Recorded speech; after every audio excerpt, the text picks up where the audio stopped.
popping this in now so that way I can put it in at the beginning of the video. Slight trigger warning of mention of suicide, self-harm, suicide, of blood because the finger, yeah, kidnapping. Yeah. So listen at your own discretion. Thanks. Viewer discretion is advised. Viewer discretion is advised. Hi. Hello. Welcome. Or welcome back. My name's Daneisha. My name's Ashley. And this is the Afterlife Afterlife Hotline. Today we're going to do something just a wee bit different. Yes. We're reading some spooky stories, whether we found them on random websites or Reddit. On the interwebs. We found them on the interwebs. Just a fun little episode. These past two are pre-recorded because our dear Ashley is on her way / already in and has experienced Maine and Gettysburg. Yes. The lucky beach. Yeah. So she's going to have to tell us anything that she should experience if she experiences anything. Hell yeah. I hope I do. Future Ashley. Some good vibes to experience the spooky things. Nothing bad though. All good things. All in good all light. good spooky things. Would you like me to start since I have more? Yes. Okay. Which one do you want first? Do you want me to read their titles again? Yeah. If you're reading this, do not look for me. I think my wife is hiding something in our freezer. I found out why my sister scratches the wall, or the devil. Freezer. Freezer? Okay. That one's interesting. So this one is by a man named Donovan on Reddit. I think it was Donovan221. Me and my wife have been together for nearly 5 years now. We are high school sweethearts. Went against our parents' better judgment when we ran off and got married fresh out of high school. What can you do, right? We were young and we were dumb. But hey, I was financially stable enough to support us, get us a nice little double-wide trailer on the outskirts of town, put food on the table, keep the TV on, that sort of thing. She knew it wasn't going to be forever. She knew that I'd keep my promise and get us an actual house, put us somewhere nice, an HOA neighborhood without the HOA. I think her pregnancy scared her, though. I mean, she was only 20. Of course it scared her. But when we found out we were having twins, that's when she really started to slip into the deep end. Oh, wow. I blamed it on the pregnancy at first, her mood swings, those violent bursts of anger and frustration right before tears started to stream down her face. Oh. But when the symptoms progressed, even after giving birth, they became harder to just ignore. We got the best of both worlds, a little boy named Jackson and our sweet little Roxanne. I can't even describe it. It was like she hated them. She'd scream at them when they cried, get in their faces and just scream at them to shut up at the top of her lungs. Countless fights were started solely because I tried to calm her down during her routine fits. And that is when her anger became more focused on me personally. And look, I get it, okay? Don't have them if you can't support them. I love those kids, and I will never call them mistakes. God's plans are what they are. Even still, they were two new mouths to feed, and I think that's what bothered my wife so much. Her hope of an actual home had just been pushed back by a significant margin. You need to ask for a raise. You need to ask for a promotion. You need to look for another job. Her words would rattle across my head like sticks of dynamite. I knew I needed to step up, and I knew this couldn't be our life forever. I started working double shifts, leaving my wife at home to take care of the kids. 14-hour days, 7 days a week, and it still wasn't enough. Jesus. My cash of savings was hardly even touching $1,000, and I was slowly killing myself. My wife wasn't doing too well either. I think the constant childcare may have been taken a bit of a toll on her. She was looking more and more exhausted every day. Her hair was constantly a mess. Her eye bags looked to weigh at least 20 pounds each. Oh. I wanted to take over, wanted to give her a night out, but I couldn't. I was working constantly, all of my money going straight into bills, food, and college funds. God, I can't even say I was surprised to come home one day and find the house eerily silent. No cries, no screams, no laughter. Long, agonizing silence. Honey, I called out. Down here, darling. Her voice was coming from the basement. She sounded more chipper than usual, but not exactly in the most pleasant of ways. It was an unhinged kind of delight, like she was overcompensating for something. I made my way to the top of the stairs when I found 2 distinct streaks of blood leading down each step. The sounds of chains and locks echoed from somewhere in the basement. I reached the bottom step and found my wife standing beneath a single overhead light that illuminated both her and the suspiciously stained meat freezer. Chains wrapped around twice the thing, and a big metal lock held them in place. My wife turned to greet me in her blood-soaked nightgown. She wore a fake smile on her face so depraved that she barely looked human. "Honey," I choked. "Where are the kids?" She started laughing. Giggling at first, but then it turned into a full-blown meltdown of laughter. "Oh, you know," she laughed. "I'm sure they're around here somewhere." Oh my god. Oh my god. I'm glad that's not true. Yes, this is a fake story. Also, it's scary because Traumatic, postpartum depression and then psychosis and shit. Oh my god. Like, I wouldn't put it past some people to actually do that type of shit, though. Oh my god. Those poor children. Ah! Like, what do you do at that point? Holy shit. Oh. Wow. Wow. I don't like it. Okay. So, do you want to hear the eerie attic or the boy with no eyes? The boy with no eyes. Okay. One night when I was 10, I was woken up by my bedroom door opening, followed by someone sitting on my bed. Apparently this one was from Reddit. Anyway, recalls of a childhood brush with a very persistent ghostly apparition. I felt my leg grazed and the bed sink under a person's weight. It's just Mom, I thought, and I opened my eyes. It was not my mom. I found an eyeless boy. He had black, empty sockets, about my age, sitting at the foot of my bed. He extended his hand, and in it was a little box. I was startled, but reached out. He pulled back. I reached again and said, "Give it." Then I blinked, and when I reopened my eyes, he was gone, but I could still see the imprint where he had sat on my bed. Fast forward 5 years. My girlfriend came over to do homework. After she finished, she took a nap while she waited for her parents. When they arrived, I tried waking her up. She opened her eyes suddenly, looking up at the corner where the wall met the ceiling. She pointed there and went back to sleep. I shook her again. She came to full consciousness, and I explained what she'd done. She looked haunted. Up on the wall, I saw a little boy with no eyes. He was there, in a Spider-Man pose, staring at me. I freaked out and told her my story about the same kid. Fast forward another 5 years. I was with the same girlfriend, and we had a 2-year-old. We were living in my parents' house in my old room. My daughter started waking up at the same time every night, and she'd talk. After a while, I noticed she had almost the same conversation every single night. I playfully asked her once whom she was talking to. She said, "It's the little boy. He's nice. He's lost and looking for his mommy." My daughter's nightly conversations continued until we got our own place later that year. I don't like the fact that he was up in the corner in a little Spider-Man pose. It kind of reminds me of the little vampire. Oh, yeah. No. See, I was thinking that, or, although this was a lot more menacing, but the Babadook. Yeah. The Babadook. Ugh. Gross. No. Yeah, I don't like it. I'm going to read my long one next. Okay. Because it's long. I'm excited. If you're reading this, do not look for me. Before anything, I must be clear. I am 100% mentally sound. None of what I'm about to tell you is a figment of my imagination, and I'm not even going to let you make me believe otherwise. For 20 years, I was on the force. Started out as your everyday rookie cop, and climbed the ranks to lead detective through blood, sweat, and a desire to be the best. I am not crazy. Go ahead. I'm just laughing. Oh. What I am, however, is a man who made a mistake. A mistake that has grown to haunt me as the weeks drag on. I should have never gone searching. I should have never let my pride stand in the way of my good sense. Oh no. A mere 6 months before my retirement, a photograph had been brought to my desk. Little Kaylee Everson, dressed to the nines for her second grade school photos. The image portrayed her perfectly, exactly how she was as a person.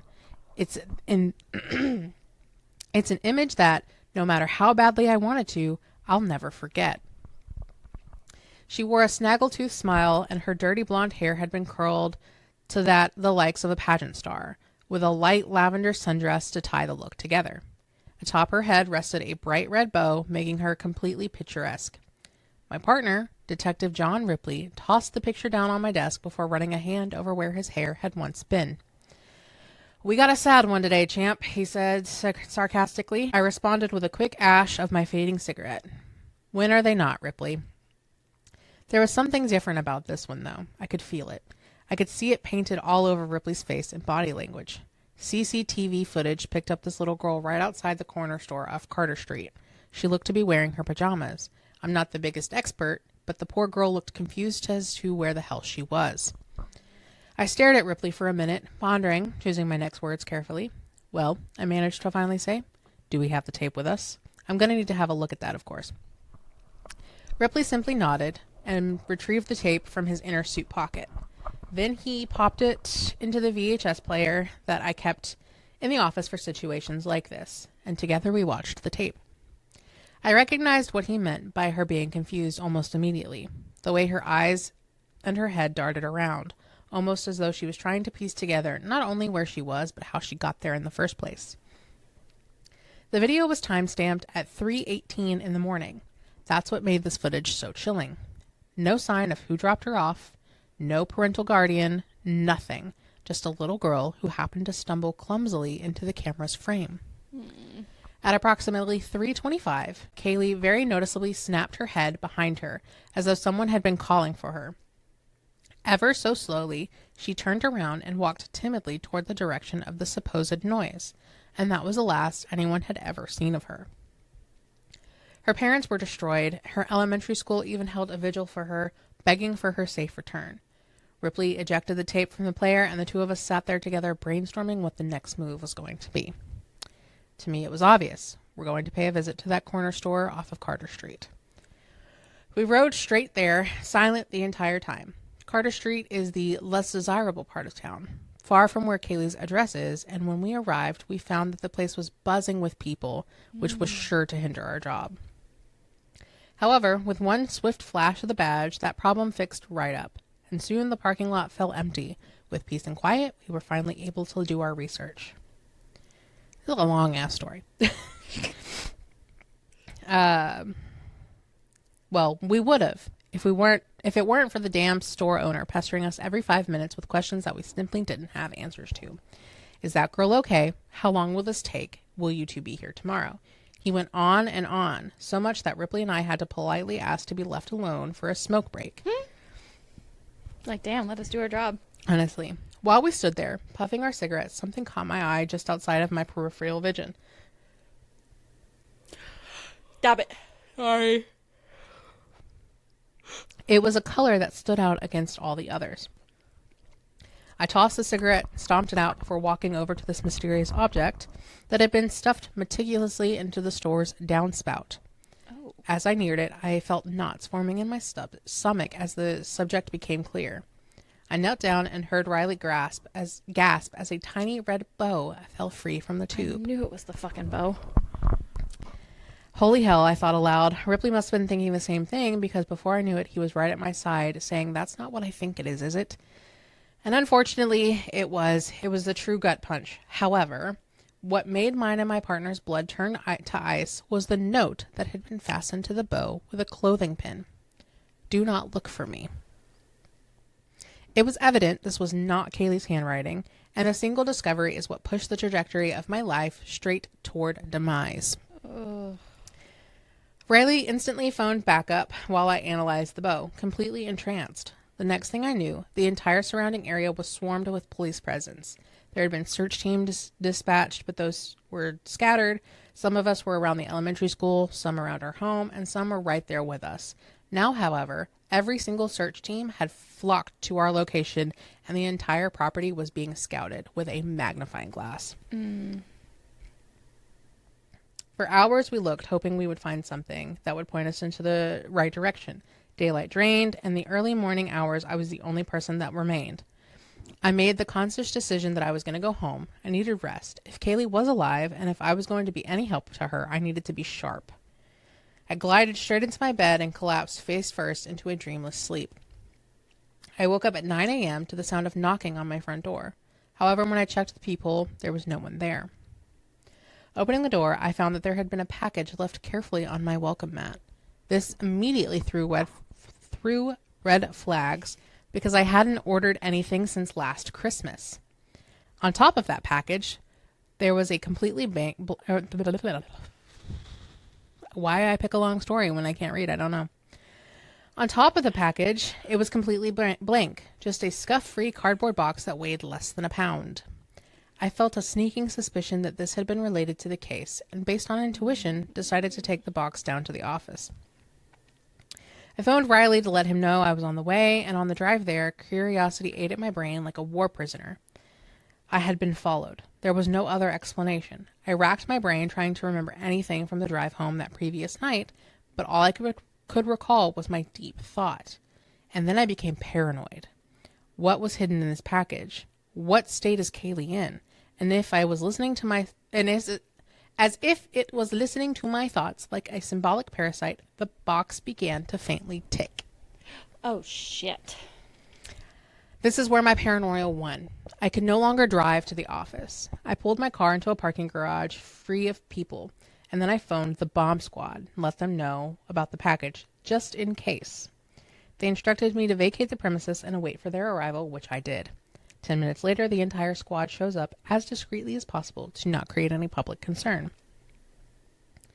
Very carefully, the man cuts the tape from the box and he opens the flaps. The silence of the outside world was deafening, and I seemed to be the only person to hear my own heartbeat before the man broke the silence with a quick yelp as he jumped back from the box. "It's a finger," he cried out. "A small one. Looks like it came with some kind of timer." It felt as though the oxygen was sucked away and snatched to the vacuum of space and time. The next couple of hours were a blur. The package had been brought back to the station for fingerprinting and analysis while I remained at my office contemplating. The clicking clock on my wall drove me mad to the point where I had to remove the batteries and continue fuck my life.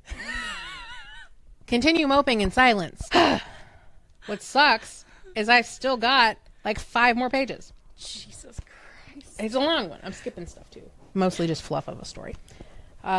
Mustering up the strength, I finally found it within me to watch the video one last time just to search for something to see if I could find any hint of where Kaylee had gone.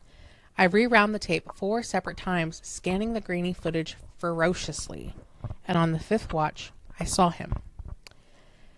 Hidden nearly completely out of frame behind a tree in the forest line directly behind the store, directly where Kaylee had cocked her head of curiosity before disappearing.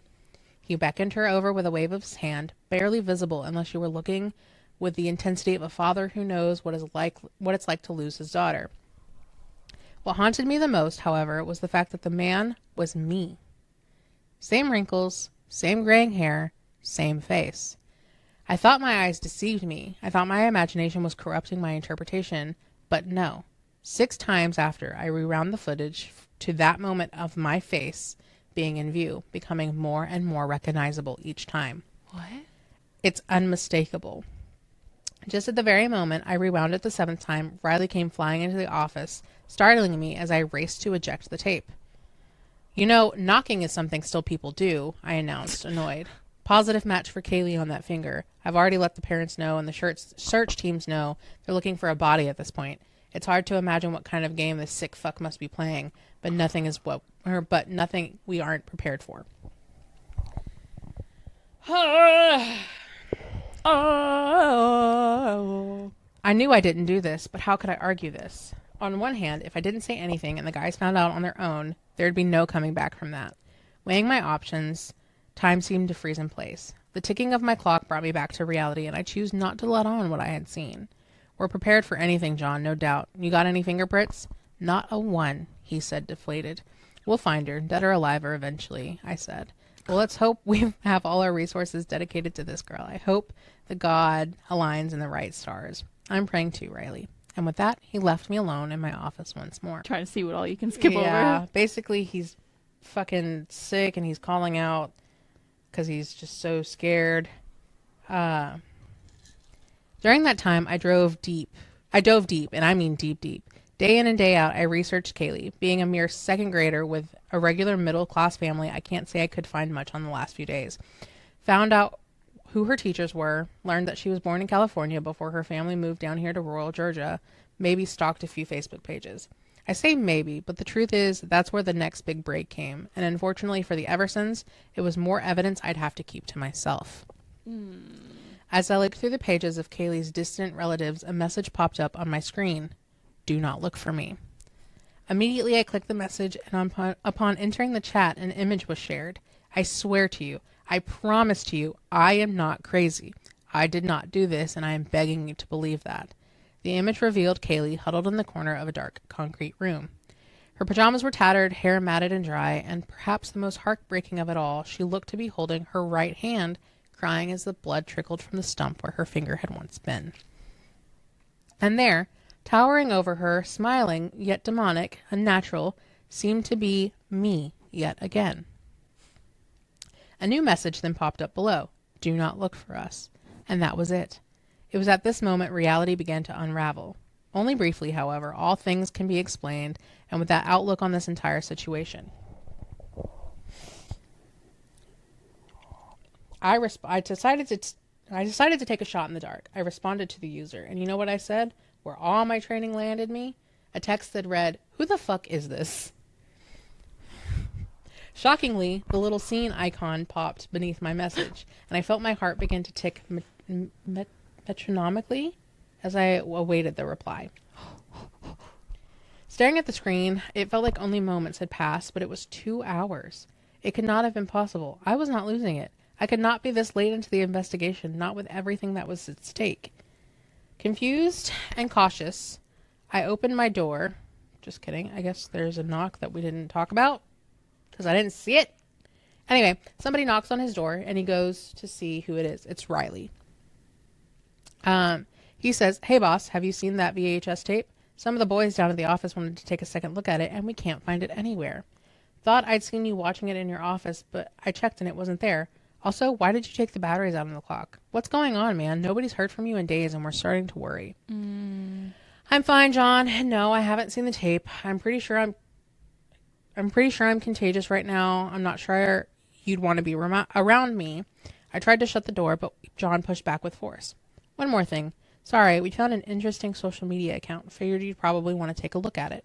Why don't you come down with me to the office and we get this all figured out? I don't think so, Ripley. Feeling far too ill at the moment. There was a brief, uncomfortable pause. We found some fingerprints, man. I need you to come down to the office with me, okay? Please, can you just do me this one favor? They're his. I knew exactly what this was code for, and immediately my ticking of my heart came back. Okay, John, I'll do you this favor. Let me get decent, and I'll meet you in the car. Thanks, buddy. We're going to get this all figured out. I promise you. And you know what I did?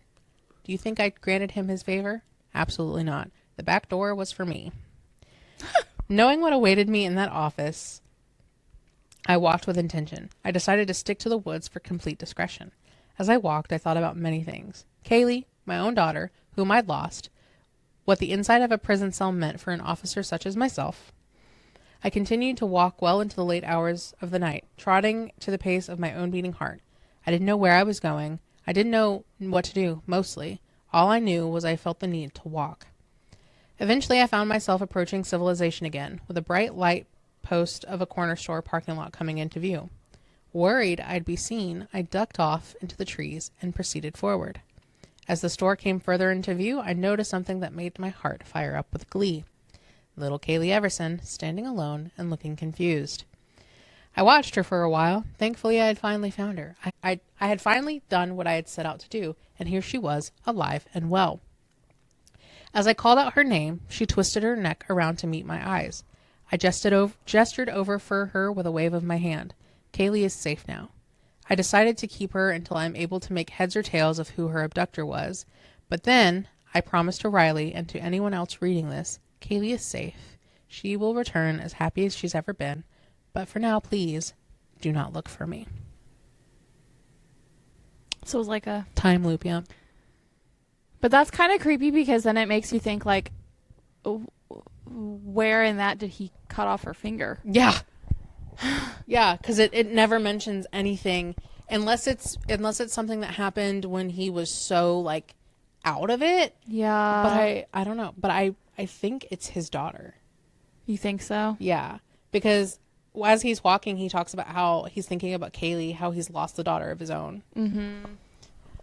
Oh, that's trippy. I knew as soon as you were like, I saw he sees her outside the store. I'm just like, holy shit! It's like a time loop thing. It reminds me of a YouTube video that I was listening to one day, and this was in Utah, and so Sean was listening to it with me as he was playing his games, and she was talking about like this guy and how he experienced like a time glitch or like just time kept repeating itself. And the way she read it immediately went right back into the beginning of it. And as soon as I started hearing that, I was like, I started to trip out for a second. I was just like, holy shit. And I just remember Sean looking at me like, and I was like, no, it's just the way she's reading it. Because at first my brain was just like, whoa. You would probably really like, since you like the time loops and stuff like that, there's a movie, and it's kind of an ass movie until you get to the point where you understand what's going on. It's called Gehenna. And it's a time loop movie. Basically, this developer is trying to make a luxury resort on this ancient land. And the people that are still there are trying to explain, like, no, you don't want to do that. They find, I want to say it's a World War II bunker, and they go in it, and they're experiencing all this weird shit, and they don't know what's going on. We'll come to find out the weird shit was all stuff that was happening to them. So, like, there's this, spoiler alert, but there's, like, this really scrawny old man that looks like he shouldn't be alive, and he goes to attack one of them, and then you find out later that it's one of the bad people. Like, it was him. It just that much time had passed on, so it was recycling itself, and it's not the great. I don't think it was very gory, so you should be okay to watch it. You can probably find it on Tubi or something like that. Yeah. But like the ending fucked me and Chris up because we were like, "Oh my god." Oh, jeez. Well, it reminds. I don't remember the name of the movie, but I remember and spoiler alert, for if you could even guess what the movie is, I don't remember the name of it. But it was essentially like a dad had his daughter and he brought her to the hospital and he was like, hey, she needs to be seen. Fractured. Yeah. And then it ended up being him all along who did that to her. Yep. And he didn't realize that he was the one who did it. Yep. Oh my God, that was trippy as fuck whenever I read that. Also, speaking of like, not really time slips or whatever, there was a video that I had seen earlier today, and it was very trippy. It's crime sensation, so I don't really know like how true this is. Apparently, this was in 2025, but it says French teen woke up from a 3-week coma, believing she had raised children for 7 years. For 7 years in an alternate life, now needing therapy to deal with the grief. I saw that last night because I had come across. So if you don't know, I'm obsessed with Harry Potter. And so my TikTok reflects that. And somebody had pointed out on my For You page that Draco Talk is coming back. And Draco Talk was a big thing about the lockdown and pandemic and being isolated. And so everybody's like, oh my God, like if Draco Talk is coming back, is that a sign, history repeats itself, blah, blah, blah, blah, blah. Yeah. And the so hantavirus. yeah. And so now because of that, people in the Harry Potter world are talking about shifting again, which is shifting realities, whatever. Oh, I remember all that. And so people are theorizing that she shifted into her alternate reality. Yeah. Because it has like a little blip, which I'll say, Clelia. I don't know. She's from France, so I have no idea. A teenager from Lyon, France experienced an extraordinary 7-year alternate life while in a medically induced coma for 3 weeks in 2025. At 19 years old, she was hospitalized due to a medical emergency that led to her unconscious state. During those 21 days, her brain crafted a vivid reality where she met a partner and formed a beautiful family. In this dream world, she gave birth to triplets and raised them for what felt like 7 years. Tragically, one of the children died in this imagined reality, leaving Clea with deep emotional scars. Upon waking, her first thought was to find her children, only to learn from doctors that she had never been pregnant, and those memories stem from her brain's activity during sedation. She shared her story to shed light on the profound psychological effects of long-term medical comas. Now she is in therapy, working through the grief of losing a family that never existed in this timeline anyway. But that, I would have a whole crisis over that. Well, because that was one. Now I will. You're in a coma for 3 weeks, but you feel like 7 years have passed. I will caveat, but that I don't necessarily think that. I think you can astral project. I don't think you can go to places like Hogwarts. Unfortunately, Places I would that love don't to exist. I would love to. Believe me, I would be the first person to be like, yes, please. I want to. Let's go. I literally already have the textbooks. Okay. I don't think I'm gonna see Snape. I could just see you during another lockdown with like a little backpack of all your books. Let's go. Yeah. But anyway, I do believe you can astral project, and I do believe it's possible that she was in an alternate timeline where she raised her children. Yeah. I think that's 100% possible because we already see people travel in their dreams as it is. Yeah. That I just read that this morning and I was like, holy shit. So I saved it because I wanted to talk about it with you. All right. This one's called the Eerie Attic. A few years ago, I moved into a one-bedroom apartment in Melbourne, Australia. It was my first time living on my own. The apartment block had been built in the 1930s. I'd been there for a few months when I came home from work one day went into the bathroom. I saw something strange. A wooden board, which had covered a hole in the ceiling that led to a small attic space, lay fractured in 2 pieces on the ground. I examined the pieces. The board was an inch thick, and it would have taken Bruce Lee to break it. I thought the landlord had sent someone to work on the attic. I was frozen stiff with fear. Someone is up there for sure, I thought.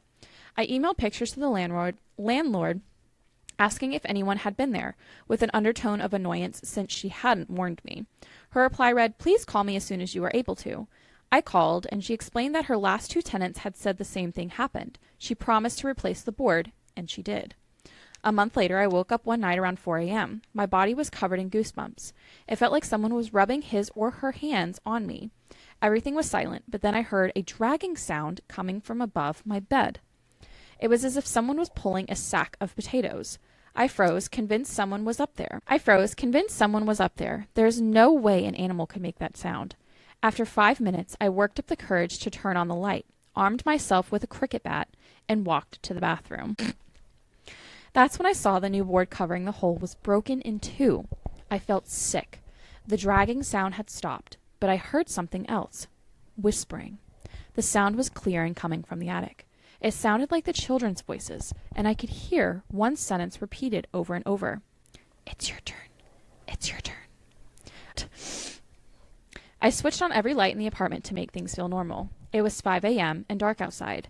I watched TV to try to unwind. Then a fuse blew. My pet budgie, Dexter, whom I kept in the kitchen, usually never made a sound at night. But he started... Oh, it's a bird. But he started squawking like he was being strangled. I was about to look it up. Yeah. I had never... Of course, it's Australia. He has a bird. I had never heard him make those sorts of noises. He was screaming. I grabbed my car keys, ran out, sat in my car, and waited there until the sun came up. And you just left Dexter in the house by himself? Ah. When I saw people walking their dogs, this comforted me enough to go back in. The front door was open, but I figured I might have forgotten to close it when I ran out. I went to the kitchen to check on Dexter, but he wasn't in his cage. I felt... You shouldn't have left him. Exactly. I felt sick again. All my windows were closed, so I looked everywhere inside. When I walked to the bathroom, I heard splashing. Dexter was half drowned in the toilet. I took him out, washed him, and dried him. I was so confused. At 8 a.m., I called the landlord and gave her a watered-down version of the night. "Oh, wow, you heard the whispering too?" she said. I stayed in that apartment for another 18 months. Jesus. I heard the whispering on a few occasions, and twice the board covering the hole in the ceiling moved. Although I live elsewhere now, the landlord recently called. She said that her new tenants had begged to speak with me about some of the stuff that has been going on there. Forget it. It's their problem now. First of all, 18 months after it's harm... No. I don't know what y'all's leases are like in Australia, but surely you didn't have to stay there that long. No. Also, how dare you leave your bird? He almost drowned it in a toilet.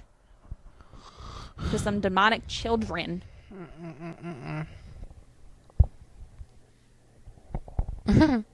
Sir. So do you want the devil, or I found out why my sister scratches the wall? Leave that one for last. The sister? Yeah. Okay. So The Devil was not done by Donovan. I don't remember the user, but this one's the only one that isn't done by Mr. Donovan. Mr. Donovan. So this happened to me when I was a teenager. It was 2020, the year of COVID.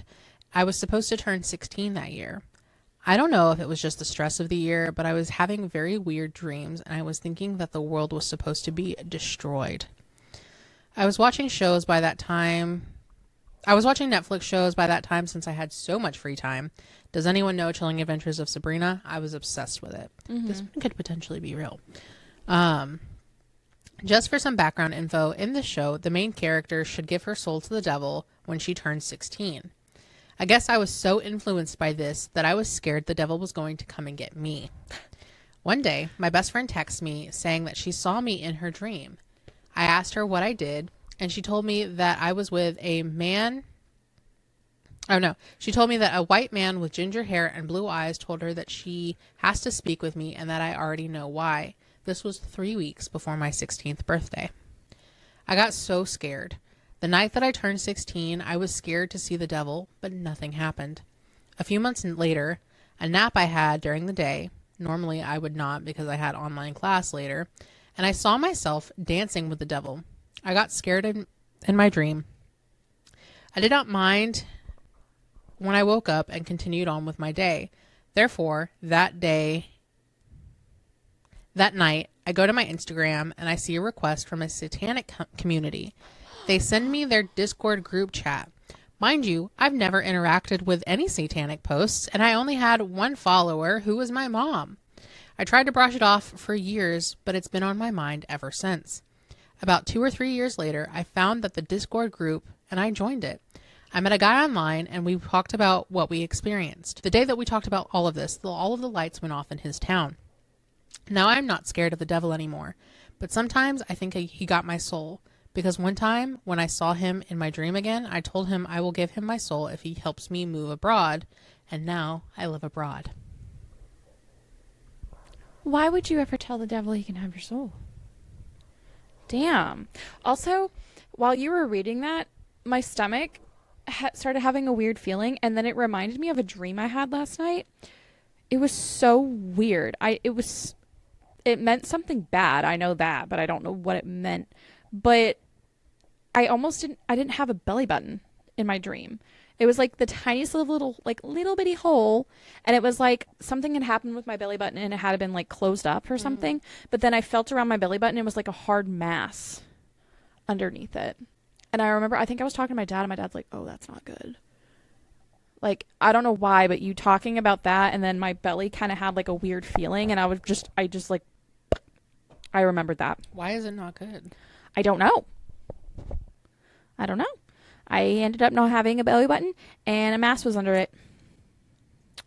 No idea. Very weird. Never had a dream like that before.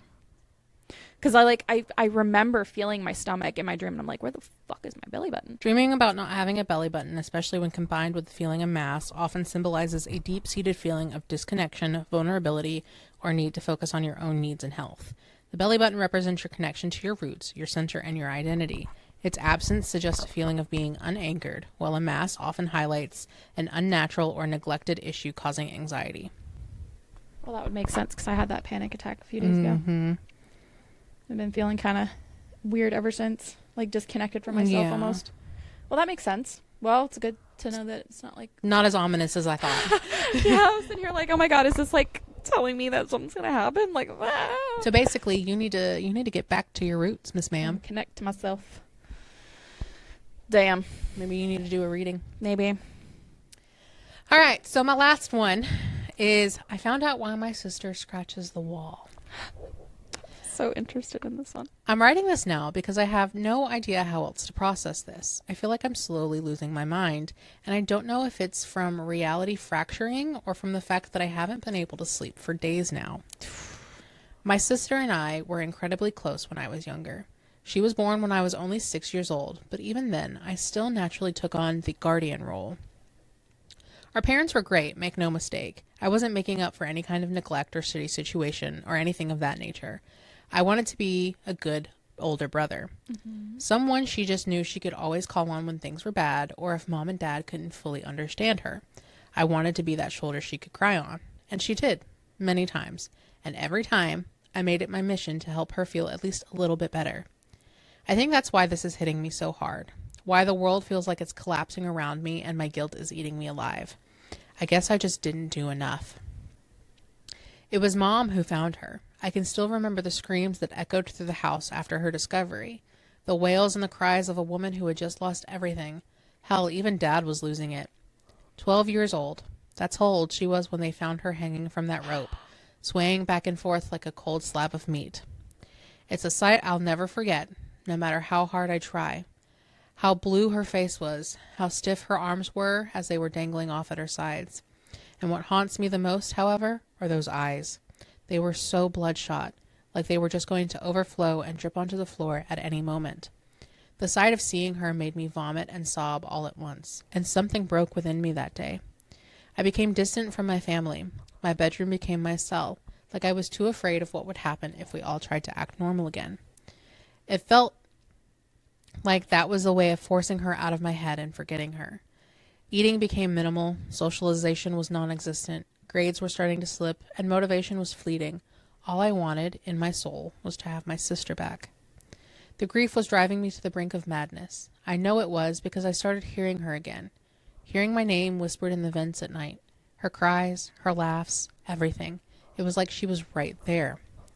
Sometimes that delusion got the best of me. I'd find myself waltzing into her room at odd hours of the night, expecting to find her there, fully convinced that she'd be sitting on her bed, listening to her music or reading one of her books, only to be greeted by that same empty room.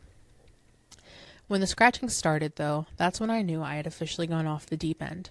It started soft at first, gentle tapping from the room next to mine, barely even noticeable, but every night it increasingly intensified. Tapping turned into scratching, scratching turned into clawing, and eventually, every night, started to sound like someone was taking a hacksaw to the support beams. Could nobody else hear this? My mom and dad acted completely oblivious, and that's what made me question my own sanity even further. But when the scratching and my sister's voice merged, I felt like it was intentional, like she was trying desperately to get my attention. She needed me again, and all I could do was sob and listen. She told me it wasn't my fault, begged me to believe that she couldn't have been saved, begged me to believe that she had gone to a better place, and that I could be with her again if I wanted to. The scratching started up, more violently than ever, and I couldn't tell if it was in my head or if she was actually in our walls demanding I visit her. One last time, I visited her room, followed her voice right to the other side of the door, pushed it open, and was greeted by that same empty room. Only this time, there was one extra object that hadn't been there any other time. And when I saw that rope hanging from her old ceiling fan, I knew exactly what needed to be done.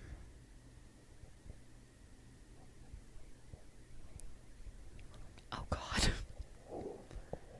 Had you read that before you put it on there? Nope. Wow. Probably wouldn't have put it on there. You were like, I'm too far into this story now. We'll put a slight trigger warning in the beginning of this video.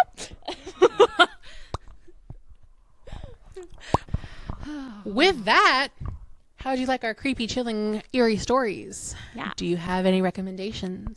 Yeah. If you do, tell us. Also, if you have any creepy stories of your own, send them to the Afterlife Hotline at gmail.com. gmail.com. Be sure to like and comment and subscribe and follow all of us on all of these places. Oh my God, there's so many. Yes. And be sure to wish Ashley a happy experience in Gettysburg. I'm not sure if this is going to be at the tail end of her trip or if this is going to be at the beginning of her trip. I'm not really sure. But this will be after I go. So Ashley is going to have to tell us if she experiences anything when she comes back. Yeah. Which should be in the next episode. Yeah. Woo! And with that, do you have anything else to add? No. Keep one foot in the living door. That's interesting. Keep one foot in the living world. And one ear on the line. Bye.